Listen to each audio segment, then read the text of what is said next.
नमस्कार मंडळी सर्वांना, श्री स्वामी समर्थ। तर आज आपण एका खूप महत्त्वाच्या विषयावर माहिती बघणार आहोत। तो विषय म्हणजे कोणता? तर काल झालेली आहे आपली आषाढी एकादशी आणि आषाढी एकादशीपासून झालेली आहे चातुर्मासाला सुरुवात। मग बऱ्याच ताई दादांना चातुर्मासामध्ये सेवा करायच्या असतात, पण एकादशीला चातुर्मास चालू झालेला आहे आणि आपल्याकडून सेवा चालू करणं झाल्या नाही। मग आपण आता नंतर कधी चालू करू शकतो? आपल्याला व्रत करण्याची खूप इच्छा आहे, सेवा करण्याची खूप इच्छा आहे, पण आपल्याला वाटत आहे की आता आपण करू शकतो का नाही। तर या संदर्भामध्ये आपण आज संपूर्ण माहिती बघणार आहोत की तुम्ही केव्हापासून चालू करू शकता आणि कोणती व्रत सुद्धा करू शकता। या संदर्भात सुद्धा मी थोडी माहिती सांगणार आहे, तर तुम्ही व्हिडिओ स्किप न करता संपूर्ण बघा।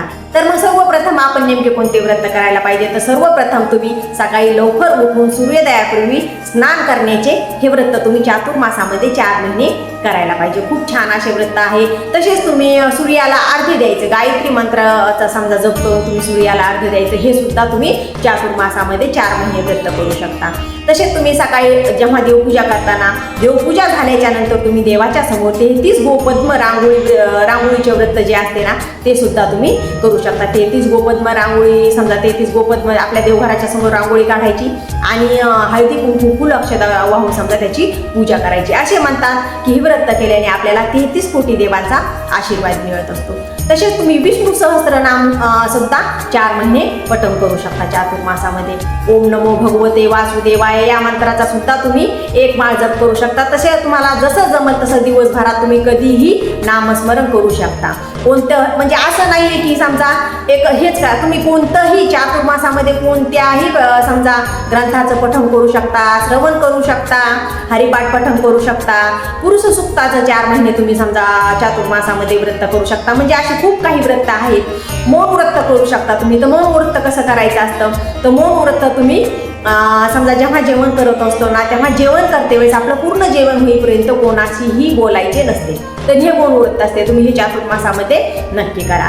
दान धर्म करा, अन्नदान करा, तुम्हाला जी जमेल ती तुम्ही सेवा चातुर्मासामध्ये करू शकता। मग आता आपल्याला एकादशीला सेवा करायला जमली नाही, आपल्याला द्वादशीला सुद्धा जमली नाही, मग आपल्याला सेवा करण्याची तर खूप इच्छा आहे। मग आता आपण समजा आता सेवा कधीपासून चालू करावी? तर तुम्ही गुरुपौर्णिमेपासून ह्या सगळ्या सेवा चालू करू शकता। खूप काही सेवा आहेत, मी सांगितल्यात ह्या तर खूपच थोड्या सेवा आहेत आणि भरपूर खूप काही सेवा असतात। बऱ्याच ताईदादांना सगळ्या सेवेबद्दल माहिती सुद्धा असते, तर पण सेवा करायच्या असतात। पण समजा हे असं एकादशीला जमले नाही, आपल्याला चातुर्मासाला सुरुवात झाली, मग आपण आता करू शकतो का नाही हा प्रश्न मनात असतो। तर तुम्हाला काही टेन्शन घ्यायची गरज नाही, तुम्ही गुरुपौर्णिमेपासून ह्या सगळ्या सेवा चालू करू शकता। आणि जेव्हा आपण मग आता ह्या सेवा चालू केलेल्या आहेत, मग आपल्याला जेव्हा काही अडचणी येतात, समजा सुतक बिटाळ जेव्हा काही असतो, तर तेवढे दिवस तुम्ही समजा काय करायचं आहे, स्किप करायची आहे आपली सेवा आणि नंतर समजा आपली सेवा कंटिन्यू चालू ठेवायची आहे। तर चातुर्मासामध्ये तुम्ही 4 महिने ह्या सेवा तुम्ही नक्की करा। खूप छान अशा सेवा आहेत। भगवान विष्णूंचे रोज नामस्मरण करायचं, रोज समजा आपल्या भगवान विष्णूचा शेष विराजमान असलेला फोटो समोर बसून ह्या सगळ्या सेवा तुम्ही नक्की करा। तर आजच्यासाठी एवढंच। आणि आपल्या असे धार्मिक माहितीपूर्ण जर तुम्हाला व्हिडिओ जर आवडत असतील तर आपल्या चॅनलला तुम्ही लाईक, शेअर आणि सबस्क्राईब करायला विसरू नका आणि कमेंटमध्ये लिहा श्री स्वामी समर्थ।